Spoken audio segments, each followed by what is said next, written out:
సర్వశక్తిమంతుడు మన ప్రభువును ప్రియరక్షకుడైన యేసు క్రీస్తు వారి అతి శ్రేష్టమైన నామంలో మీ అందరికీ కూడా నా నిండు హృదయపూర్వకమైన వందనాలు చెల్లిస్తాను. ఎలా ఉన్నారు? అందరూ బాగున్నారు కదా? దేవుని యొక్క మహా గొప్ప కృపాభాగ్యతను బట్టి మరొక పరిశుద్ధ దిన మనం ఈ విధంగా కలుసుకోవడానికి దేవుడు తన కృపాభాగ్యతను మన జీవితంలో అనుగ్రహించి ఉన్నాడు. ఆయన ఎంతైనాను నమ్మదగిన దేవుడై ఉన్నాడు. ఆయన చాలిన దేవుడై ఉన్నాడు. ఆయన సర్వశక్తి కలిగినటువంటి దేవుడై ఉన్నాడు. ఆయన విడువని దేవుడు, ఎడబాయినటువంటి దేవుడు. ఆయన కృప, ఆయన కనికరము మనల్ని అనుక్షణం కూడా కాపాడుతుంది, అనుక్షణం కూడా మనల్ని రక్షిస్తుంది, అనుక్షణం కూడా మనల్ని భద్రపరుస్తుంది. మనం బ్రతికి ఉన్నామంటే ఆయన యొక్క కృపే, మనం జీవించి ఉన్నామంటే ఆయన యొక్క దయే, మనమంటూ ఈ విధంగా సజీవులుగా ఉన్నామంటే ఆయన యొక్క కృప కనికరమే. అటువంటి గొప్ప దేవుడినైనా మనము మర్చిపోయి దేవునికి అయిష్టకరమైనటువంటి జీవితము మనం జీవిస్తున్నాము అని దేవుడు జ్ఞాపకం చేసుకుని తన పరిశుద్ధాత్మ చేత మరొక నూతన వర్తమానం ద్వారా నీతో నాతో మనందరితో దేవుడు మాట్లాడాలని ఆశపడుతున్నాడు. ఆయన ఆశపడినప్పుడు మనము ఆయన వైపు మనసు పెట్టినలా మన జీవితంలో మన కార్యములు చూడగలుగుతాం. దేవుని యొక్క వాక్యంలోకి నేరుగా వెళ్ళే ముందుగా ఒక చిన్న మాట చెప్పాలని ఆశపడుతున్నాను. మానవుణ్ణి దేవుడు శ్రేష్టమైన జీవిగా ఈ భూమి మీద దేవుడు చేసి ఉన్నాడు. అయితే మానవుడు దేవుడిచ్చినటువంటి అవకాశాలను పాడు చేసుకొని చెడు మార్గంలోకి వెళ్ళిపోయి దేవుడు నిర్మించినటువంటి ఆ నిర్మాణత్వాన్ని అంతటిని కూడా వాడు పాడు చేసుకుంటూ ఉన్నాడు. అనగా నీ చూపు అయినా, నీ తలంపులైనా, నీ హృదయమైనా, నీ చేతులైనా, నీ నోరైనా సమస్త విభాగంలో ఆయన ఇచ్చినవే. కానీ దేవుని కొరకు ఎంతవరకు మనము ఇచ్చినటువంటి అవిభాగాలను ఖర్చు పెట్టేవారుగా ఉంచున్నాం. ఈ యొక్క మాటలు మనం జ్ఞాపకం చేసుకున్నట్లయితే మానవుడు మానవుడిని ప్రేమించవలసింది బదులుగా మానవుడు మానవుడిని ద్వేషిస్తున్నాడు, మానవుడు మానవుడిని కించపరుస్తున్నాడు, మానవుడిని వాడు ఏదో ఒక మతము, ఒక కులంలోనే ఉన్నారని, లేకపోతే నాకన్నా తక్కువ కులం వాడని వారిని హత్య చేసేటువంటి పరిస్థితుల్లోకి వెళ్తున్నారు. ఈ పరిస్థితులని గమనిస్తుంటే ఒక మాట నేను చెప్పాలని ఇష్టపడుతున్నాను. మానవుని యొక్క ఆలోచన మొదలుకొని నడినెత్తుండి అధికారుల వరకు మానవుడు చెడిపోయినటువంటి ఆలోచనలు కలిగి ఉన్న వాడిగా ఉంటున్నాడు. అయితే నేను ఈ భౌతికరమైన వాటి గురించి, అటువంటి ప్రయాణిస్తున్న వారి గురించి చెప్తున్నాను తప్ప ఏదో అందరి గురించి నేను మాట్లాడలేదు. అయితే ఇది భౌతికరమైన పరిస్థితులను కొంతసేపు ప్రక్కన పెట్టి ఆధ్యాత్మికమైన పరిస్థితుల్లోకి మనం వెళ్దాం. ఈ ఆధ్యాత్మికమైన పరిణామంలో మానవుడు ఎలా దేవునికి ఇష్టడుగా జీవిస్తున్నాడు, దేవుడు మానవునికి ఏ విధంగా అవకాశాలు ఇస్తుంటే అవకాశాలని సద్వినియోగపరచుకోవాల్సింది బదులుగా అవకాశాలని మానవుడు దుర్వినియోగపరచుకుంటున్నాడు. దేవునికి ఇష్టకరమైనటువంటి మార్గంలో మానవుడు జీవిస్తున్నాడు. దేవుడిని దుఃఖపరిచేటువంటి జీవితం మానవుడు జీవిస్తున్నాడు. దేవునికి ఆయస్కరమైనటువంటి పైన మానవుడు కొనసాగిస్తున్నాడు. వీటన్నిటి వలన మానవుడు తెచ్చుకునేది ఏమిటో తెలుసా? శ్రమలు, ఇరుకులు, ఇబ్బందులు, వారి జీవితంలో సంతోషమైనటువంటి పరిస్థితులు, వారి జీవితం ఎందుకు నేను ఇంకా బ్రతికి ఉన్నానని ఆ చివరి గడియల్లో వాడి జీవితాన్ని వాడు ఆత్మహత్య చేసుకోవటమో, లేకపోతే నేను చనిపోవాలనే ఆశ కలిగి పుట్టటమో, లేకపోతే నా జీవితం ఇంకెందుకు ఇంత శాపగ్రస్తమైనది అని చెప్పి మానవుడు అనుకుంటున్నాడు. అయితే ఈ దినం ఇటువంటి మానవుడిని దేవుడు నిర్మించినప్పుడు మానవుని శాపగ్రస్తులుగా దేవుడు నిర్మించలేదు. దేవునికి అన్నీ కూడా ఇష్టమని ఆదికాండం 1వ అధ్యాయంలో మొదటి వచనం మొదలుకొని ఆ మొదటి వచనంలో దేవుడు భూమి ఆకాశం మీద అల్లాడుచుండగా, అంటే ఆయన ఆత్మ అల్లాడుచున్నటువంటి పరిస్థితులు మొదలుకొని ఆ జగత్ పునాది వేయకబడక ముందే తన కుమారుడైనటువంటి యేసుక్రీస్తు వారి యొక్క ఆలోచనాత్మకంగా తీసుకొని తండ్రి అయినటువంటి దేవుడు మానవుని రూపించక ముందు మానవుడికి కావలసిన అవసరతలు, అక్కర్లు అన్నీ కూడా దేవుడు నిర్మించి మొదటిగా కలుగ చేస్తున్నాడు. వాటిని సృష్టించినట్లుగా తెలుస్తుంది. సృష్టించడం మాత్రమే కాదు, ప్రతి సృష్టిని కూడా దేవుడు ఏం చేస్తున్నాడంటే అది మంచిదిగా ఎంచుకున్నాడు. కాబట్టి మానవుడి కొరకు సమస్తాన్ని నిర్మించాడు. ఆకాశం అవనండి, లేకపోతే భూమి అవనండి, ఆకాశము నందు కూడా పగలు సూర్యుడిని, రాత్రి చంద్రుడిని. ఎందుకంటే మానవుడు పగలంతా కష్టపడి పనిచేస్తారు కాబట్టి రాత్రి కాలశంలో కొంత విశ్రాంతి తీసుకోవాలి. కాబట్టి మానవుడికి ఆ పగలు రాత్రిని చేస్తున్నాడు.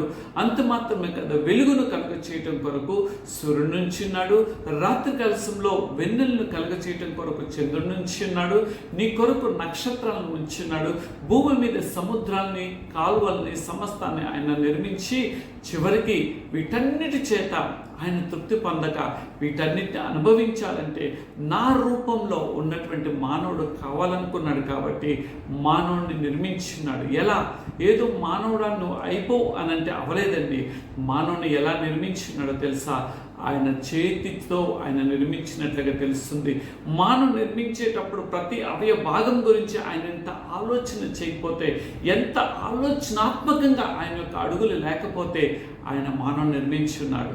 మానవుడికి 2 కళ్ళు అవసరము, మానవుడికి ఒక నోరు చాలు, మానవుడు వినటానికి 2 చెవులు కావాలి, మానవుడు గుండె పనిచేయడానికి ఒక గుండె చాలు, మానవుడు పనులు చేసుకోవటం 2 చేతులు కావాలి, మానవుడికి నడవటానికి 2 కాళ్ళు ఉండాలని, ప్రతి అవయ భాగం గురించి ఆయన ఎంతో ఈ అవయ భాగములన్నిటికీ కూడా ఇంటర్ కనెక్టివిటీని కలుగ చేసుకుంటూ దాన్ని శిరస్సు ఆయన కాబట్టి, అంటే క్రీస్తే ఆయన శిరస్సు అయి ఉన్నాడు. కాబట్టి ఈ శరీర భాగం ఉన్న అంతా కూడా నిష్ప్రయోజనం. కానీ ఎప్పుడైతే ఈ యొక్క శరీరంలో ప్రతి అవయభాగము ఆ కనెక్టివిటీ అనగా ఆ నరములు పేగులతో ఉంటుందో, ఆ నరముల ద్వారా అది జరిగించే ప్రతిక్రియలు తెలుసుకోవటం కొరకు ఇక్కడ అనగా శిరస్సులో ఆలోచనాత్మకలు, అదే మంచి చెడు, లేకపోతే పయనించవలసింది మార్గమా, దీని విషయంలో జాగ్రత్త పడాలా అనే అనేకమైన విషయాలు ఇక్కడ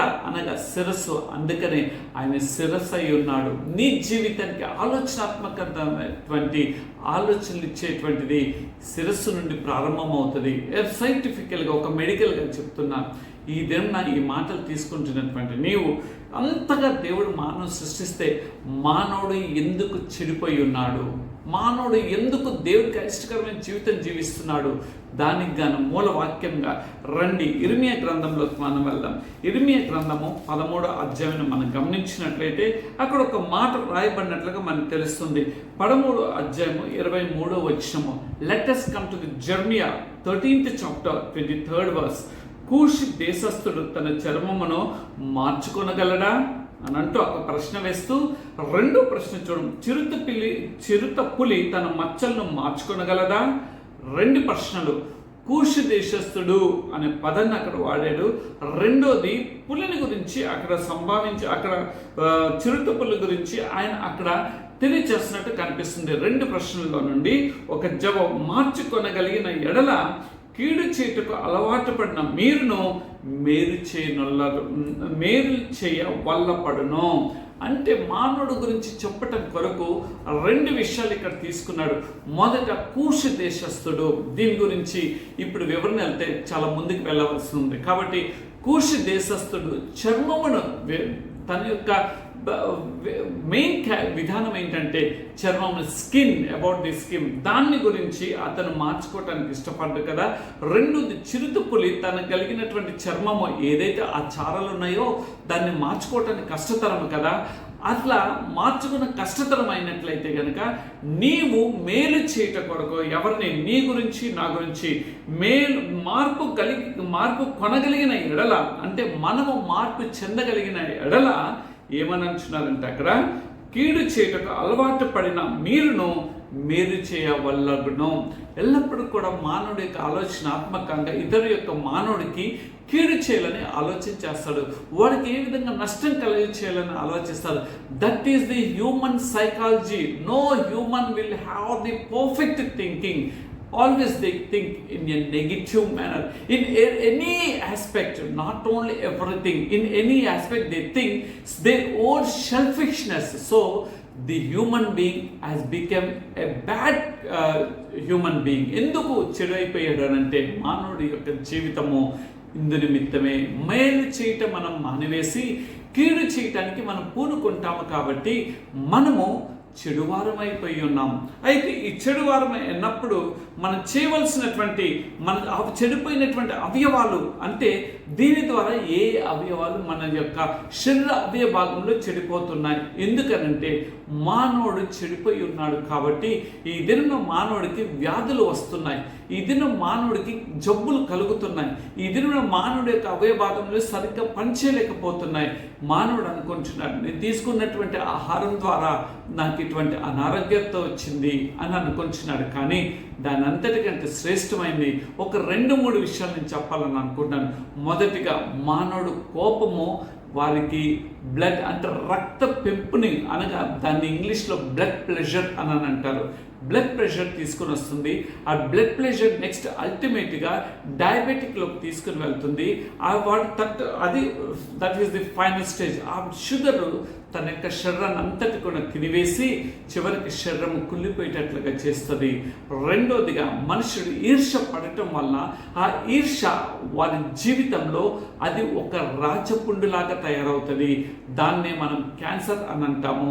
నీవు మత్సర పడటం మానివేయ. అందుకనే చెడ్డమైన శరీర కార్యముల గురించి గలతీయులకు రాసిన పత్రిక 5వ అధ్యాయం 19వ వచనంలో మొదలు పెడితే 21వ వచనం వరకు చూచినట్లయితే అక్కడ మనం 15 చెడ్డ కార్యములు శరీర కార్యముల గురించి మనం చూడగలుగుతాం. ఆ 15 మనలో ఉన్నట్లయితే మనము చెడిపోయిన వారమే, మనము దేవుని ఉగ్రతకు లోనవ్వాల్సిన వారమే, దేవుని మార్గం నుండి తప్పిపోవలసిన వారమే. అయితే మానవుడు ఏ విషయాల్లో దేవుడిచ్చిన శరీర అవయవ భాగంలో అన్నీ కూడా ఆయన చేసినప్పుడు అన్నీ కూడా ఆరోగ్యపరంగానే ఉంచున్నాడు. ఆదాం గారిని ఏ యొక్క అనారోగ్యత లేకుండా ఆరోగ్యంగా దేవుడు చేసి ఉన్నాడు. అయితే ఆదాము గారు ఏమి చేశాడంటే తనకిచ్చిన సాటైన సహాయమైన భార్య ద్వారా తన జీవితంలో పాపాన్ని కొని తెచ్చుకున్నాడు. ఆ పాపం ద్వారా తన కన్న తండ్రికి ఆ మానవుడు దూరస్తుడైపోయినాడు. ఏ బంధమైతే తండ్రితో ఎడబాటు చేసిందో, ఏ యొక్క శత్రువు వచ్చి తన భార్య ద్వారా బంధాన్ని చెడగొట్టేటట్లుగా చేస్తున్నాడో మరలా ఆ బంధాన్ని మరలా తిరిగి పెంపొందించడం కొరకు తన కుమారుడైనటువంటి యేసు క్రీస్తు వారిని దేవుడు ఈ లోకానికి పంపించి మరలా ఆ దూరమైనటువంటి ఆ రిలేషన్షిప్ని మరలా దగ్గరికి చేయటం కొరకు తన కుమారుడైనటువంటి యేసు క్రీస్తు వారి యొక్క శరీరము రక్తము త్యాగం చేయవలసిన పరిస్థితి వచ్చింది. శరీరము రక్తము బలియాగం చేయవలసిన అవసరం వచ్చింది. ఆ శరీర రక్తం ద్వారా మానవుడు అప్పటికైనా సరే ఇదిగో చెడు మార్గాల్ని విడిచిపెట్టి దేవునికి ఇష్టకరమైనటువంటి జీవితాన్ని విడిచిపెట్టి దేవునికి ఇష్టకరమైనటువంటి మార్గంలో జీవిస్తానని చెప్పి దేవుడు మరొకసారి ఈ పరిశుద్ధ దినాన నీకు నాకు కొన్ని విషయాలు తెలియచేస్తున్నాడు. అయితే మానవులు ఉండేటువంటి అవయవాలు చెడిపోయినటువంటి ఏమిటో కొన్ని వాటిని చూచి తర్వాత రెండోదిగా మానవులు లేని వాటిని ఏంటో తెలుసుకొని మనం ముగించుకుందాం. అయితే మొదటిగా మానవుడికి ప్రతిదీ కూడా అవసరత ఆసక్తమైనది ఏమిటి? మొదటి అవయవ భాగం అంటే గొంతు. ఇది గొంతు లేకపోతే వారి గొంతుల నుండి స్వరం అనేది బయటికి రాదు. ఈ గొంతు ఈ దిన ఏమైపోయిందంటే తెరిచినటువంటి సమాధిలాగా అయిపోయినట్లుగా తెలుస్తున్నది. ఇది నేను అనటం కాదు.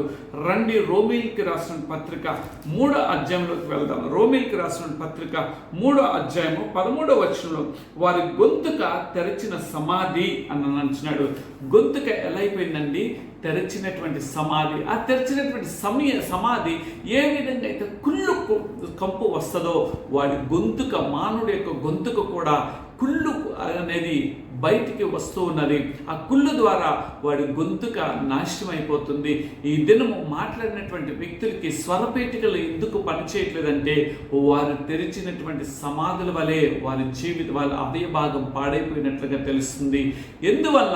మానవుడు చెడిపోవటం వల్ల, ఎందువల్ల దేవునికి ఇష్టకరమైనటువంటి వాటిని ఎన్నుకోవటం వల్ల, ఎందువల్ల దేవుణ్ణి దుఃఖపరిచేటువంటి క్రియలు చేయటం ద్వారా, ఎందువల్ల దేవునికి అయిష్టమైనటువంటి క్రియలు మనలో ఉండబట్టి మన గొంతు అనేది ఇది అది కంపు కొట్టేటువంటి తెరిచినటువంటి సమాధి వలె మన గొంతుకలు అయిపోయినాయి. అందుకనే ఒక మాట రాయబడి ఉంటుంది కదా, గొంతుక తెరిచినటువంటి సమాధి. ఆ సమాధి తెరిచినప్పుడు కుళ్ళు వాసనలు ఏ విధంగా వస్తాయో ఈ దినంన ఆ గొంతుక రాకోకుండా ఆ గొంతుకు అడ్డుపడేటువంటి రాచపుండ్లు ఈ దినం వస్తున్నాయి. ఆ రాచపుండు వలన నీ గొంతుక నుండి నీ అవయవ భాగంలన్నీ కూడా వేసుకుంటూ చివరికి నీకు మరణాన్ని తీసుకువస్తుంది. మరణము రాదా అంటే వస్తుంది, కానీ నీ దేహాన్ని ఎందుకు నువ్వు పాడు తెరిచిన సమాధిలాగా చేసుకొని ఎందుకు దేవునికి ఇష్టకరమైనటువంటి మార్గంలో నడిచి చివరికి నరకాగ్నికి వెళ్తాం? నువ్వు నరకాగ్నికి వెళ్ళటం వలన అక్కడ అగ్ని ఆరిపోదు, పురుగు చావదు అనేటువంటి మాట ప్రకటన గ్రంథంలో నీ కొరకు నా కొరకు యోహాను గారి ద్వారా దేవుడు రాయించి ఉన్నాడు కదా. అయితే మనం ఏమి చేస్తాం? ఏదైనా మన గొంతుకను తెరిచిన సమాధి వలె మనం వాడుతున్నామా? దయచేసి దేవుడు ఈ పరిశుద్ధున్న నిన్ను నన్ను ఆయన ఎగ్జామిన్ చేస్తున్నాడు. నిన్ను నన్ను సరి చేసుకోవడానికి అవకాశాన్ని ఇస్తున్నాడు. మన గొంతుకను ఇది మొదలుకొని మన గొంతుకను మన దేవుడు ఇచ్చినటువంటి ఆ గొంతుక నుండి వచ్చే స్వరపేటికను మన దేవుని కొరకు వాడేవారిగా ఉందాం.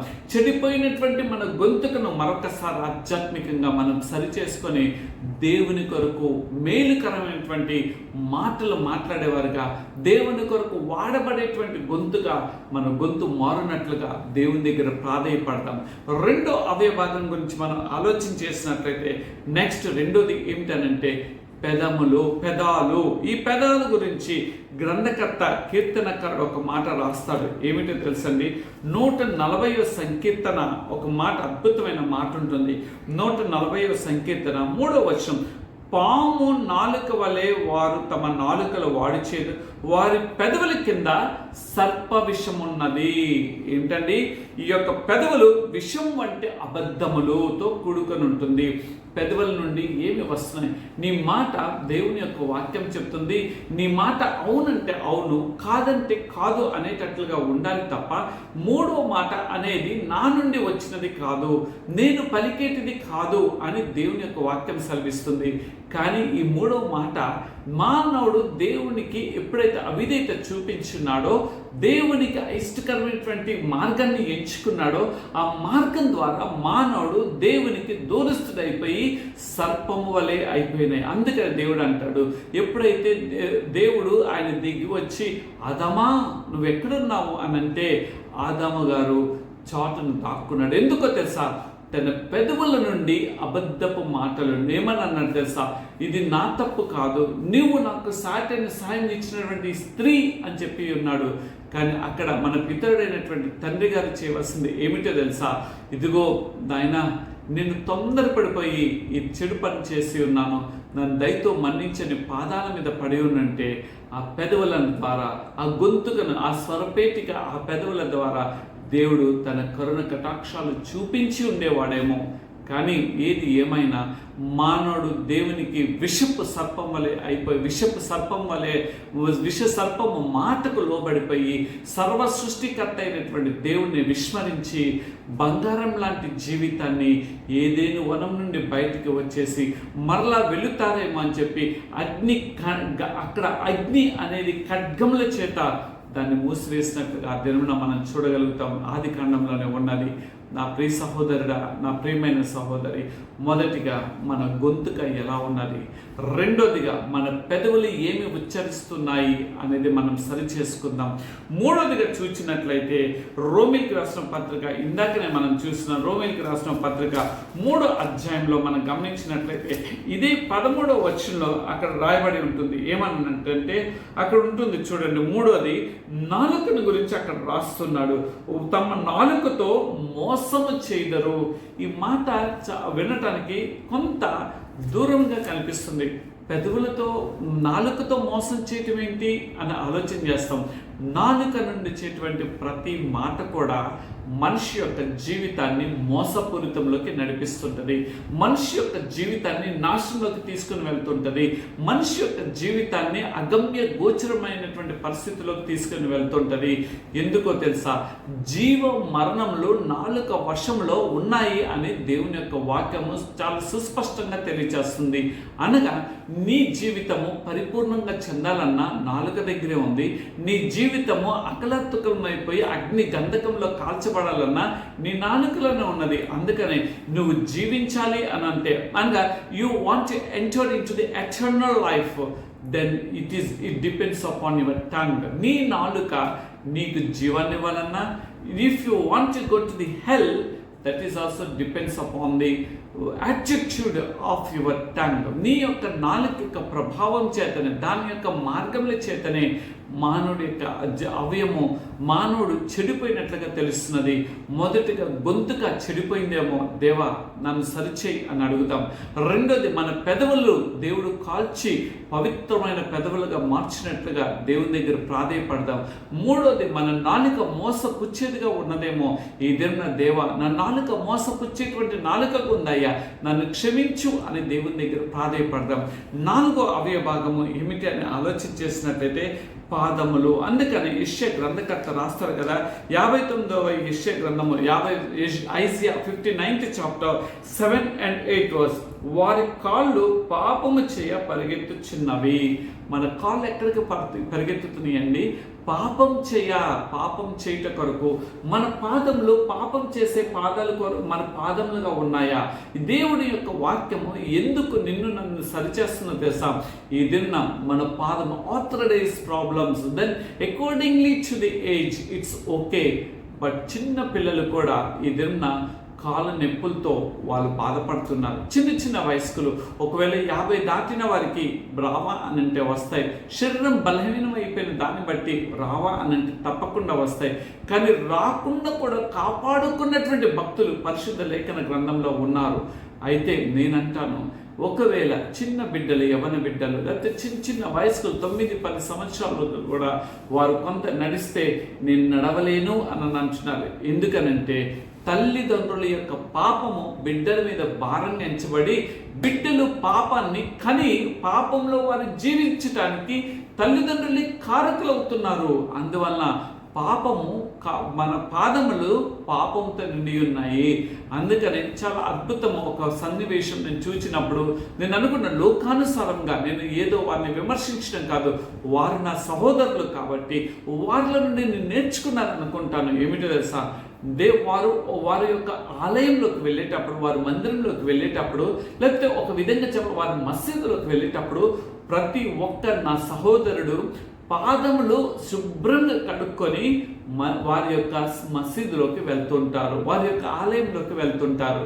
కానీ అంతవరకు సరిపోతుంది, అది మంచిదే, it's good thing, because what they believed, they want to go in a holy manner. So it's not a wrong thing. But what about our Christian brothers and sisters? నేను అంటే మందిరంలోకి వెళ్ళేటప్పుడు కాలు కడుక్కొని వెళ్ళమని నేను అంటాం కాదు, కానీ నీ పాదములు ఆ వారం అంతా కూడా ఎక్కడికెక్కడికి పయనించినాయి. దేని కొరకు? ఇక్కడ చూసినట్లయితే వారి కాళ్ళు పాపము చేయ పరుగులెత్తినాయి. అనగా ఇతర జీవితాలు నాశనం చేయటానికి, ఇతర యొక్క కుటుంబాన్ని నాశనం చేయటానికి, ఇతర బ్రతుకులు నాశనం చేయటానికి, ఇతరులు వారి మరణానికి వారి పురుగులు పెట్టేట్లుగా మన పాదములు పరిగెత్తి ఉన్నాయేమో. అందుకని దేవుని యొక్క వాక్యం అంటుంది, వారి కాళ్ళు పాపం చేయటానికి పరిగెత్తుచున్నవి అని అంటూ, రెండో మాట అక్కడే ఉన్నది, నిరపరాధులను చంపుటకు అవి త్వరపడును. ఎవరండి? అపరాధము చేయను అంటే నువ్వు తప్పు చేసి నువ్వు తప్పుని అనుభవించడానికి నువ్వు యోగ్యుడివే, కానీ ఏ తప్పు చేయనటువంటి నిరపరాధులు ఎందుకు ఈ శ్రమను అనుభవించాలి? నీ పాదములు వారిని చంపటం కొరకు, వారిని త్వరపెట్టుట కొరకు ఎందుకు నీ పాదములు పరిగెత్తుచున్నాయి అని రెండో మాట. మూడోదిగా వారి తలంపులు పాపహేతుకమైన తలంపులు. నీ తలంపులు ఈ దిన ఎలా ఉన్నాయి?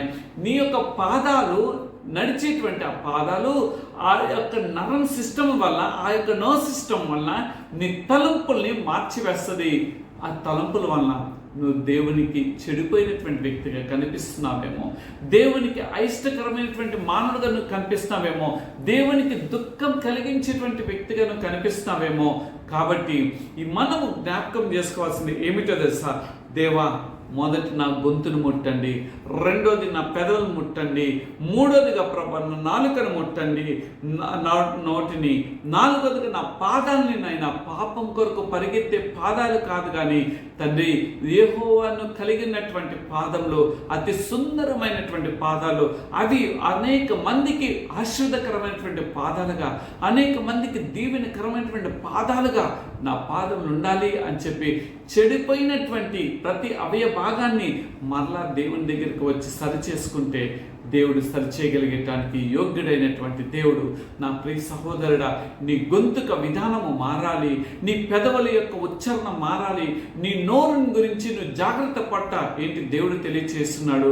4వది నీ పాదాల విషయంలో కూడా దేవుడు తెలియచేస్తున్నాడు. 5వ అవయ భాగము ఏది చెడిపోయిందో ఒకసారి మనం తెలియచేసుకుందాం. 5వదిగా నీ యొక్క హృదయము ఎలా ఉన్నదో, నీ హృదయము ఎలా ఉన్నది, నీ హృదయము ఈ దినంన ఎలా ఉన్నదో ఒకసారి సరి చేసుకుందాం. ఇదే యెషయా గ్రంథకర్త అంటాడు కదా, ఇర్మియా గ్రంథకర్త ఇందాక చదవబడినటువంటి భాగంలోనే ఇర్మియా గ్రంథము Jeremiah 17th chapter, let us see the 9th verse. ఏమన్నా, హృదయము అన్నిటికంటే మోసకరమైనది, అది ఘోరమైన వ్యాధి కలిగి దాన్ని గ్రహింపగలిగిన వాడెవడు. వాట్ గ్రేట్ క్వశ్చన్ మార్క్ అండి. అక్కడ మనం గమనించినట్లయితే హృదయం అనేది అగాధమైనటువంటి లోయ అనేది ఈ వాక్యం ద్వారా కనిపిస్తున్నది. అది అన్నిటికంటే మోసకరమైందంట. నీవు మోసం చేస్తున్నది నీ హృదయపు యొక్క నీ హృదయంలో పుట్టేటువంటి ఆశల వల్ల నువ్వు మోసాన్ని చేస్తావు అని ఇక్కడ అర్థమవుతుంది. అది ఘోరమైన వ్యాధి. Because your total body is destroyed and become as batsmen because of your heart. అందుకనే వ్యాధి ఘోరమైన వ్యాధి గలది అని దేవుని యొక్క వాక్యం సెలవిస్తుంది. అయితే ఆ ఘోరమైనటువంటి వ్యాధిలో నుండి నువ్వు బయటికి రావాలంటే నీ హృదయాన్ని ఎరిగినటువంటి దేవుడి పాదాల దగ్గర రావాలి. నీ హృదయము ఎప్పటికప్పుడు సరిచేయబడుతుండాలి. ఎదుటి వారి దగ్గర నీ హృదయము మంచిగా మాట్లాడుతూ ఉండవచ్చు. ఎదుటి వారి దగ్గర నీ హృదయము అంతా కూడా ఇదిగో వీడి అంత ట్రాన్స్పరెంట్ పర్సన్ అని చెప్పి ఉండవచ్చు. But what about the internal thinking about from the your heart. అందుకనే దేవుడు నీ కొరకు నా కొరకు ఇర్మియా గారు రాయించింది ఏంటంటే హృదయము అన్నిటికంటే మోసకరమైంది అని అంటూ, అది బహుఘోరమైంది అని అంటూ దాన్ని గ్రహించగలిగే వాడెవడు. ఒక క్వశ్చన్ దాని గురించి ఆయన ఎక్స్ప్లెయిన్ చేస్తూ ఆటోమేటిక్గా he has raised the question, what is our answer today? ఇదేనా నీ హృదయం ఎలా ఉన్నది? నీ హృదయాన్ని నువ్వు సరి చేసుకోవాల్సిన బాధ్యత నీకు లేదా? నీ హృదయాన్ని నువ్వు కాపాడుకోవాల్సిన బాధ్యత నీకు లేదా? ఒకని ప్రవర్తన బట్టి, తర్వాత వచ్చాము Jeremiah 17th chapter 10th verse, ఒకని ప్రవర్తనని బట్టి వారి క్రియ ఫలము చొప్పున ప్రతీకారము చేయుట యెహోవా అను నేను హృదయములను పరిశోధించువాడను, అంతరంద్రియములను పరీక్షించువాడను. ఆయన ఎవరో తెలుసండి? నీ హృదయము ఒకవేళ బయట వ్యక్తికి నువ్వు మాట్లాడుతున్న ఉత్సవం ద్వారా వీడు చాలా మంచి వ్యక్తి, ఈమె చాలా మంచి వ్యక్తి అంటూ ఉండవచ్చు. కానీ what Bible says, what hour internal heart అనేది ఇక్కడ చాలా అద్భుతంగా చెప్తున్నాడు. ఏమిటో తెలుసండి? చూడండి 10వ వచనం, ప్రతీకారము చేటుకు యెహోవా అను నేను హృదయమును పరిశోధించువాను. Is examiner, he's inspector. ఆయన మనల్ని ఎగ్జామిన్ చేస్తాడు. He will inspect our heart. ఆ యొక్క ఇన్స్పెక్షన్లో, ఎగ్జామిన్లో if you are failure you are a destroyed person. నువ్వు చెడిపోయినటువంటి వ్యక్తే. నీవు పెరిషబుల్, నాన్ పెరిషబుల్ అనే పదము సామాన్యంగా మనము వస్తువులకి అంటే పెరిషబుల్ గూడ్స్ అంటే కూరగాయలు, కొన్ని ఫ్రూట్స్ గురించి వాడతాం. అదే నీ హృదయం అనేది is it perishable or non perishable? నీవు చెడిపోయినటువంటి వాడిగా ఉన్నావా, లేకపోతే నీ హృదయాన్ని ఎప్పటికప్పుడు దేవుని పాదాల చెంత చేరి దాన్ని సరిచేసుకునేటువంటి వాడిగా ఉంటున్నావా?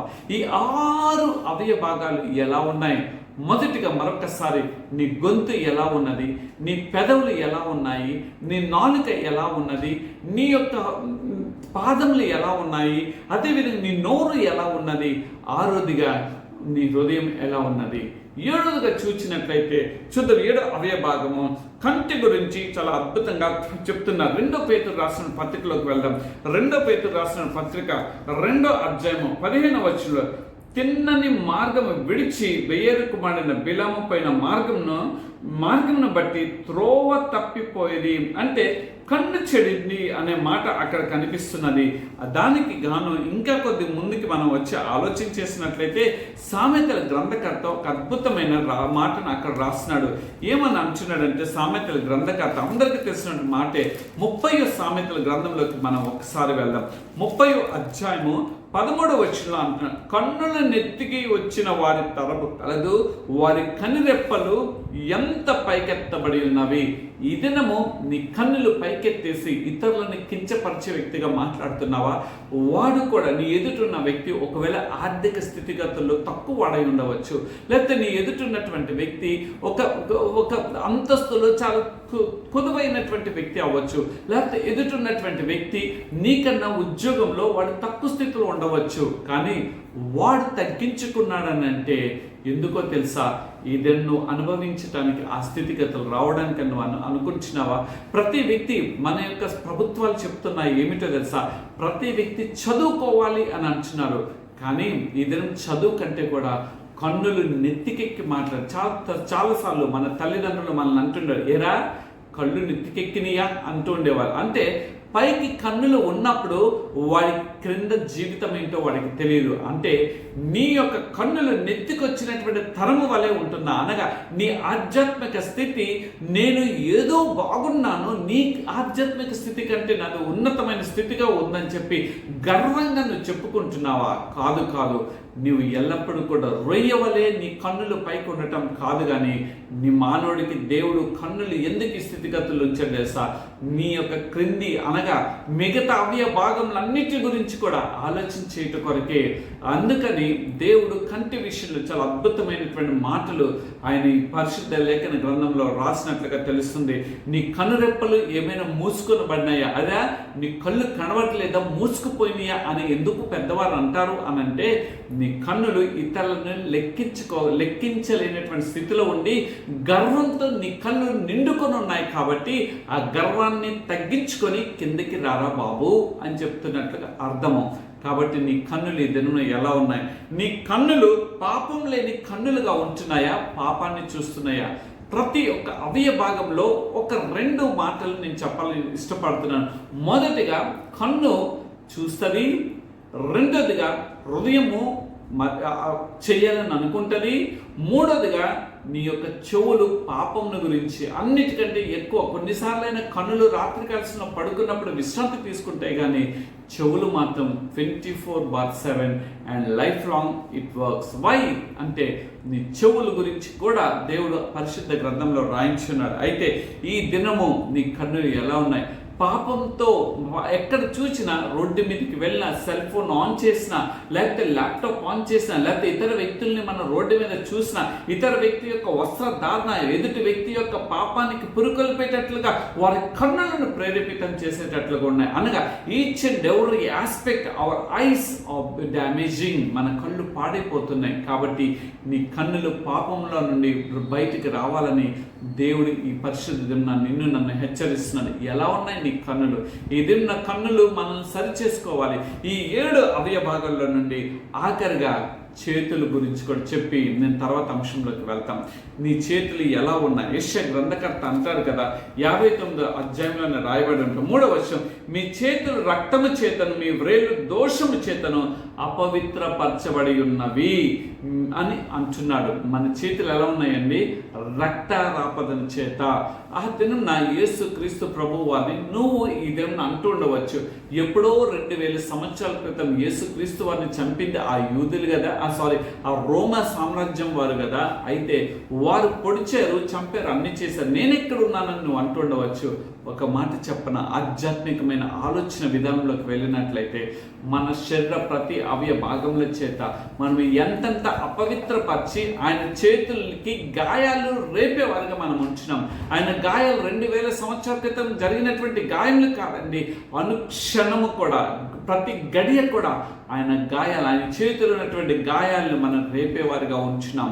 ఆయన నీ కొరకు వచ్చింది నువ్వు సత్యమైనటువంటి మార్గంలో జీవించాలని, ఆయన నిన్ను పరలోక రాజ్య నివాసానికి తీసుకొని వెళ్ళాలని, నీ కొరకు ఆయన తన శరీరాన్ని, తన రక్తాన్ని ధారపోస్తే ఇంకను కూడా సరి చేసుకొని జీవించవలసింది బదులుగా మన చేతులు రక్తాపరాధముల చేత నిండిపోయి ఉన్నామేమో. ఇదిన్న ఈ మాటల్లో నుండి మనం ఒక మాట నేర్చుకుందాం. మన వ్రేలు దోషము చేత అనే పదం ఎందుకు రాయబడింది తెలుసా? మనం ఎన్ని దోషపు క్రియలు వేల ద్వారా మనం చేస్తున్నామేమో, ఎన్ని దోషాల చేత మన వ్రేళ్ళు నిండిపోయి ఉన్నామేమో ఒక్కసారి జ్ఞాపకం చేసుకుందామా? దేవుడు ప్రత్యేకంగా ఈ 8 అవయ భాగాలు, ప్రాముఖ్యమైనటువంటి అవయ భాగాల గురించి ఎందుకు మాట్లాడారు తెలుసా? మొదట మన గొంతు నీ నోటిల నుండి వచ్చేటువంటి ఆ యొక్క శబ్ద తరంగల్ని ఇచ్చేటువంటి ఆ గొంతు ఒకవేళ అది తెరవబడినటువంటి సమాధిగా ఉందేమో.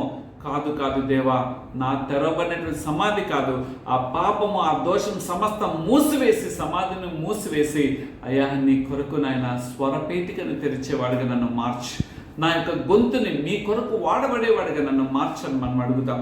రెండోదిగా మన పెదవులు, నా పెదవులు కాల్చు ప్రభా అని మనం దేవుని దగ్గర పెదవులు ఎట్లాంటివి తెలుసా, విషపు వంటి అబద్ధములు చెప్పేటువంటి పెదవులుగా మన పెదవులు ఉన్నాయేమో. మూడోదిగా మనం గమనించినట్లయితే మన నాలుక ఎలా ఉంది, మోసము వేషధారంతో నిండిపోయినటువంటి నాలుక వలె మన నాలుక ఉందేమో మనం గమనించుకుందాం. అదేవిధంగా మన నోరు ఎలా ఉంది, ఎప్పుడు ఇతరులని శపించేటట్లుగా మాట్లాడతామో, ఇతరుల పట్ల కపటము చూపించేటువంటి వారుగా ఉంటున్నామా, లేకపోతే ఇతరులను వంచన చేసేవారుగా మన నాలుక ఉంటుందా మన నోరు ఉంటుందా అనేది కీర్తనకారుడు 10 రాసినట్లుగా మనం సరి చేసుకుందాం. ఐదవదిగా చూసాం, మన పాదాలు దేని కొరకు పరిగెడుతున్నాయి, అది ఆ పాదాలను ఆ యొక్క మన పాదంలో ఆ దేవుని యొక్క ఫ్రాగ్రెన్స్ని, ఆ యొక్క సువాసనలు వెదజల్లట కొరకు పరిగెత్తే పాదాలుగా ఉండాలని దేవుడు కోరుకొచ్చినాడు. ఆరోదిగా చూసినట్లయితే మన హృదయం అనేది ఎలా ఉంది, అన్నిటికంటే ఘోరమైనది మోసమైనకరంగా ఉన్నదా, లేకపోతే మన హృదయము అనేది దేవునికి అతి సమీపంగా నడిచేటువంటి హృదయంగా ఉందా, దేవుణ్ణి చేర్చుకునే హృదయంగా మన హృదయం ఉన్నదా. ఆఖరిగా మన చేతులు రక్తాపరాధం చేత, మోసముల చేత మన చేతులు మన వ్రేళ్ళు నిండిపోయి ఉన్నాయేమో. దేవా, నీ యొక్క చేతులతోనే నాయన ప్రతి క్షణం కూడా నేను మీకు సిలువను అప్పగిస్తున్నాను తండ్రి, మేకులతో నేను కొడతనే ఉన్నాను తండ్రి. అయ్యా, నా పాపంల నుండి నా యొక్క చేతుల్ని నాయన ఆ మలినం నుండి, ఆ చెడిపోయినటువంటి ఆ కంపు కొట్టే చేతుల నుండి నా చేతులు అనగా ఆధ్యాత్మిక పరమైనటువంటి ఆలోచన మనం చేసేవారుగా ఉండాలని దేవుడు కోరుకుంటున్నాడు. ఎప్పుడైతే ఈ 8 అవయవ భాగాలను సరి చేసుకుంటామో, మనిషిలో మనం ఏమి కోల్పోతామో, సరి చేసుకోకుండా ఉంటే ఏమి కోల్పోతామో తెలుసండి. గబగబ చూపించే ముందుకెళ్ళాలని ఇష్టపడుతున్నాను. రోమీయులకు రాసిన పత్రిక 3వ అధ్యాయంలోకి వెళ్దాం. 3వ అధ్యాయము 10వ వచనంలో రాయబడి ఉంటుంది. ఇందులో గురించి రాయబడింది ఏమనగా, నీతిమంతుడు లేడు, ఒక్కడు లేడు, గ్రహించువాడును లేడు, దేవుని వెతుకువాడును లేడు. అంటే నీతిని కోల్పోయే వారిగా మనం ఉంటాం. ఎప్పుడైతే మనం నీతిని కోల్పోతామో మనకి గ్రహింపు అనేది లేదు, మనం చేసినటువంటి ఆలోచన అనేది రాదు. అసలు ఆఖరి స్టెప్, అసలు నువ్వు ఉన్నటువంటి బ్రతుకేంటో కూడా నీకు అర్థం కాదు. అంటే నీతిని గ్రహింపలేటువంటి అటువంటి భయంకరమైన పరిస్థితుల్లోకి మన జీవితం వెళ్ళిపోతుందేమో.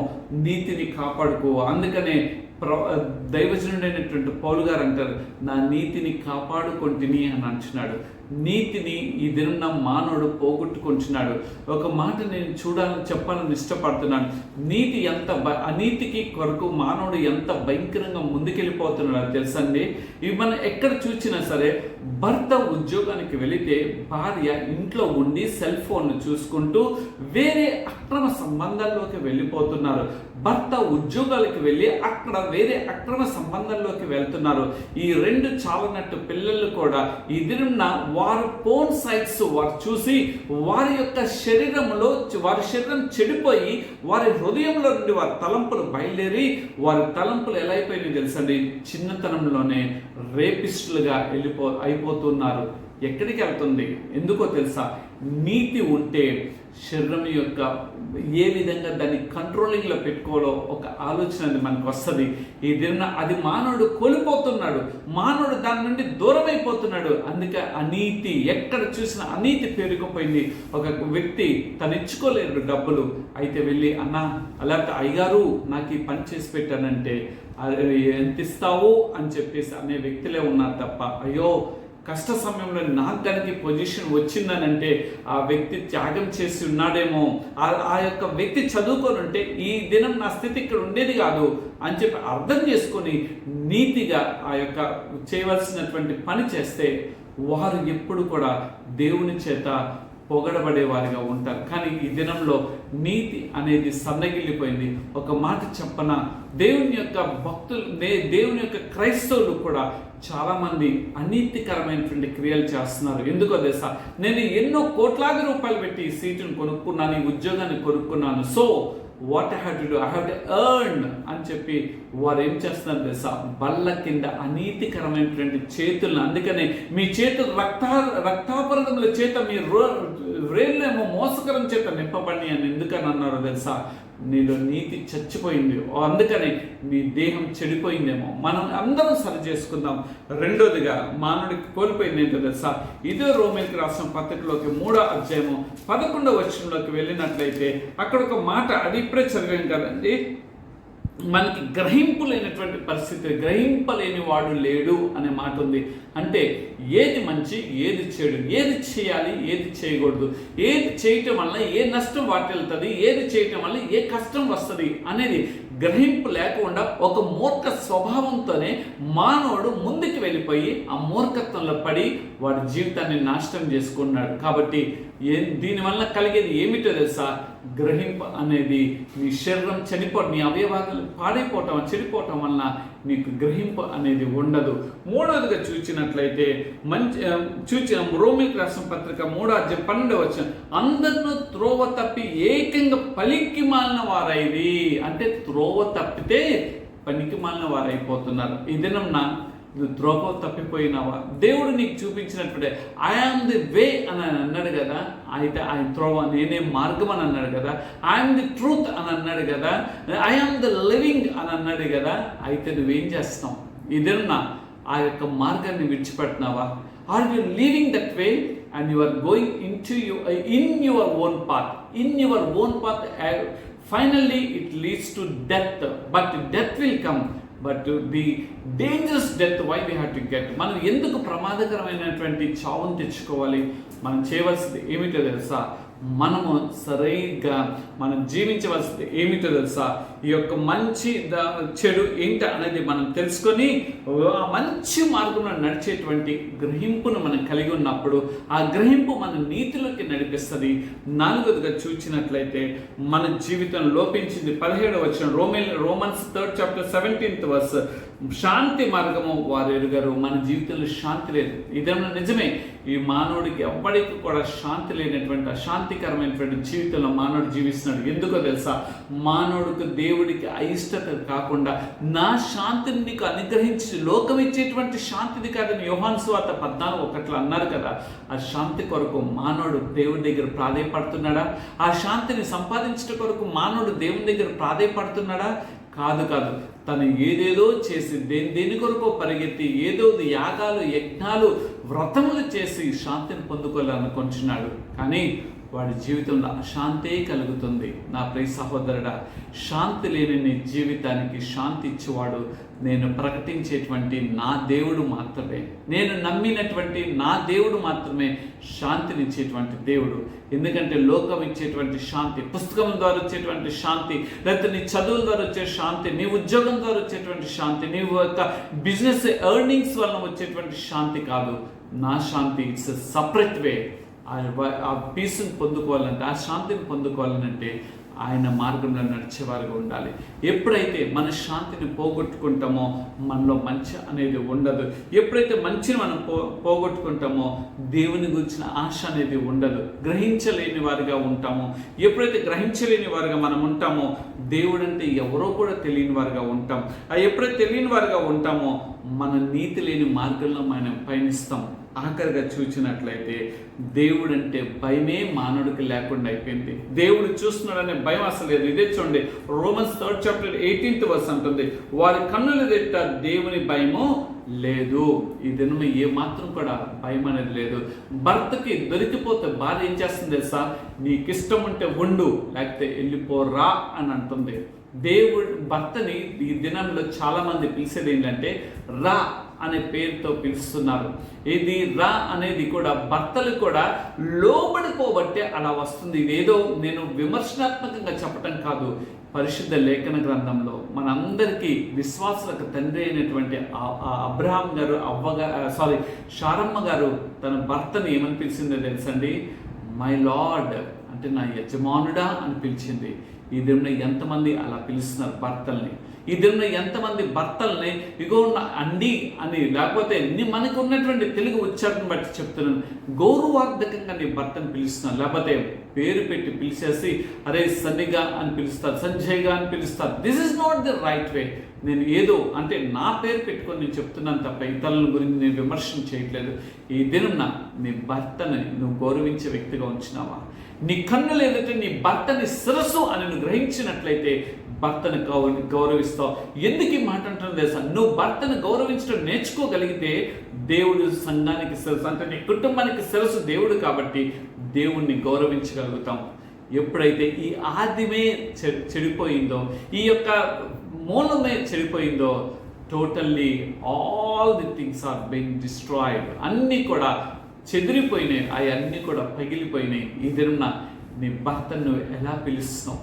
నువ్వు గౌరవార్థంగా పిలువు. వారి దేవుని యొక్క కన్నుల ఉందంటే అసలు భయం లేని వాడిగా మానవుడైపోయాడంట. భయం లేకుండాటువంటి వాడిగా ఉండి నువ్వు ఏమి సాధిస్తావు? దేవుని యందు భయభక్తులు కలిగి ఉన్నట జ్ఞానమునకు మూలము అని అంటున్నాడు.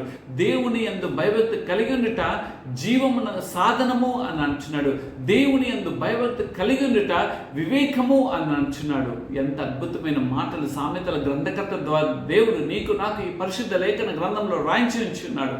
అయితే నువ్వేం చేస్తున్నావు? ఈ మాటలు, ఈ విషయాల్లో ఎక్కడెక్కడ తప్పిపోయినావో, మొదటగా దేవుడంటే భయం నీలో లేదు. రెండోది లేదు కాబట్టి నీ జీవితంలో శాంతి లేదు. నీ జీవితంలో శాంతి లేదు కాబట్టి మంచి అనేది ఏంటో తెలుసుకోలేకపోతున్నావు. నీ జీవితంలో మంచిని గ్రహించలేకపోతున్నావు కాబట్టి నీలో ఆశ అనేది పెరిగిపోతున్నది. నీలో ఆశలు పెరిగిపోతున్నాయి కాబట్టి ఏం చేస్తున్నావు నీకు అర్థం కావట్లేదు. అందుకని నువ్వు నీతిల నుండి తప్పిపోతున్నావు. నా ప్రియ సహోదరుడా, ఈ 5 విషయాలను తప్పిపోయి ఉన్నావు కాబట్టి నీ శరీర భాగంలో అయినటువంటి 8 ప్రధానమైనటువంటి ఆ భాగంలో కూడా చెడిపోయి ఉన్నాయి. ఆ చెడిపోయిన దాని నుండి నువ్వు ఏమి చేసుకొని బయటకు రావాలో తెలుసా? ఇలాగ చెడిపోయిన ప్రతి వ్యక్తిని బాగు చేయట కొరకు ఈ లోకానికి నీ కొరకు నా కొరకు యేసుక్రీస్తు ప్రభు వారు వచ్చి ఉన్నారని నువ్వు గుర్తెరుగుతున్నావా? అందుకని హెబ్రీ గ్రంథకర్త ఈ మాటను చూసి నేను ముందుకు వెళ్ళిపోతాను. హెబ్రీ గ్రంథకర్త ఒక మాట రాసిన 13వ అధ్యాయము చూద్దాం రండి. 13వ అధ్యాయం 12వ వచనం, కావున యేసు కూడా తన స్వరక్తం చేత ప్రజలను పరిశుద్ధపరచుటకై గవిని వెలుపుట శ్రమ పొందెను. ఎక్కడండి? నీ గుండె హృదయం ముందే ఆయన శ్రమలు అనుభవించున్నాడు. అందుకని ఆయన అంటాడు, ఇంకో చోట మత్తయి సువార్తలో రాయబడి ఉంటుంది ఏమిటో, సద్దేవుడు హృదయం అనే తలుపు యొద్ద నిలబడి నా కుమారుడా నా కుమార్తె అని ఆయన తెరుస్తూ ఆయన నీ కొరకు చేతులు చాపి ఆయన పిలుస్తూ ఉన్నాడు. నువ్వు ఆయన పిలుపుకు లోబడతావా? ఆయన స్వార్థం చేత నిన్ను కొన్నాడు కదా. ఆయన నిన్ను పరిశుద్ధపరచుట కొరకై ఆయన శిలువ మ్రానుపై నీ కొరకు నా కొరకు వేలాడి ఉన్నాడు కదా. ఆయన నీ కొరకు నా కొరకు ఈ లోకానికి ఏ తెంచున్నాడు అనే విషయం నువ్వు తెలుసుకున్నావా? ఆయన నువ్వు తెలుసుకున్నట్లయితే నువ్వు 5 ఏమేమి వాటిలో పడిపోయి తెలుసుకుంటావు. ఎప్పుడైతే తెలుసుకుంటావో నీ శరీర విభాగాల్ని మరలా పునరుద్ధరించుకుంటావు. You can reconstruct, remake, rebuild and recheck yourself. నువ్వు ఎప్పుడైతే చేయగలుగుతావో నువ్వేమేమి అవుతావో తెలుసా? 1 యోహాను పత్రిక నేను ముగిస్తాను. 1 యోహాను పత్రిక 1వ అధ్యాయము 7వ వచనంలో ఈ మాట రాయబడి ఉంది. ఏమిటది? అయితే ఆయన వెలుగులో ఉన్న ప్రకారం మనమును వెలుగులో నడిచిన ఎడల మనం అన్యోన్య సహవాసం గలవారమై ఉందము. అప్పుడు ఆయన కుమారుడైన యేసు రక్తము ప్రతి పాపం నుండి పవిత్రులుగా చేయను. ఎట్లా గ్రహిస్తావో తెలుసండి? When we examine our self. ఇందాక ఎప్పుడైతే because of my what the things against I done to you, because of my ఈ యొక్క దేహం ద్వారా నేను చేసినటువంటి ఈ యొక్క పాపముల వలన ప్రభా మీ శరీరం అంతా కూడా దుఃఖపడింది ప్రభా. దుఃఖించేసారండి. నాగలి దుఃఖినట్లు దుఃఖారు. రెండోది, నా రక్తము చేత నేను చేసిన పాప అతిక్రమణ ద్వారా మీరు రక్తాన్ని చిందించిన మనం ఎరిగినట్లయితే మనం ఏమంటాం తెలుసా? ఆయన చూపించిన వెలుగులో మనం నడిచిన. అందుకనే ఈ మాట 1 యోహాను 1 John 1st chapter 7th verse ఏమని అంటుందంటే, ఆయన వెలుగులో ఉన్న ప్రకారం మనమును వెలుగులో నడుస్తాము. నడిచిన ఎడలా నడించడానికి మానవుడుగా ప్రయత్నం చేయాలి. పడిపోయినప్పుడు మరలా తిరిగి దేవుని దగ్గర పరీక్ష చేసుకుని ఎగ్జామిన్ చేసుకుంటూ again we have to rectify our mistake what we done. మనం తెలుసుకున్నట్లయితే నడిచిన ఎడలా ఏమన్నా మనం అన్యోన్య సహవాసం గలవారమై, అంటే inter relation with God, inter relationship with God, ఆ యొక్క లింక్ ఎప్పుడైతే ఉంటుందో ప్రతి పాపం నుండి మనం కడిగి పవిత్రులుగా మార్చబడతాం. కాబట్టి మనము మన దేహం ఈ దినమున ప్రతి అవయ భాగాన్ని తీసుకుని దేవా, first onwards we have to start whatever the 7 particles which I have said.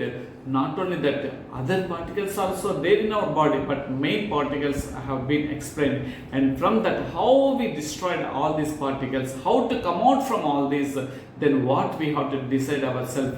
If we decide what is our eternal life that God has given, so let us examine ourselves and let us bow down our head to Lord. Let us say what the sins we have done in our life. Let us examine ourselves.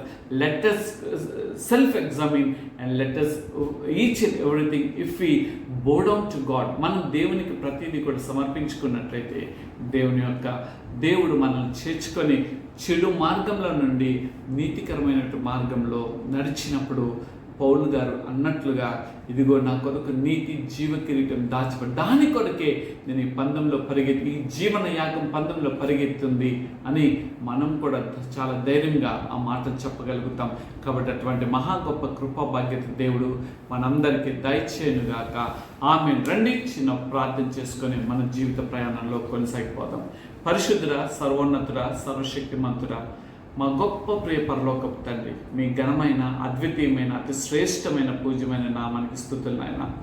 నాయన ఈ పరిశుద్ధ దినం నాయన మీరు మమ్మల్ని హెచ్చరించి ఉన్నారు తండ్రి. అవును నాయన, మా యొక్క అవయ భాగంలో పాడైపోయినాయి, అందుకని మాలో నీతి లేదు, మాలో మంచి లేదు, మేము గ్రహించలేని వారుగా ఉంటున్నాము తండ్రి. మేము మార్గాలను తప్పిపోయిన వారు ఉంటున్నాం. చివరికి మిమ్మల్ని నాయన మీ యందు భయభక్తులు కలిగిన వారుగా లేము.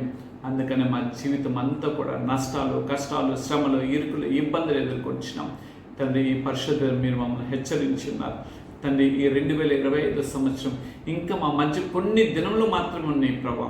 నాయన మమ్మల్ని మేము సరిచేసుకొని నాయన మీ కందృష్టిలో ఒక యోగ్యులుగా మేము ఎంచబడి నూతన సంవత్సరంలో ప్రవేశిస్తే ఆ సంవత్సరం అనేది మా జీవితాలకు దీవెనకరంగా, ఆశీర్వాదకరంగా, మేలుకరంగా మార్చబడుతుంది. మమ్మల్ని మార్చండి, మాకు పరివర్తన దయచేయండి.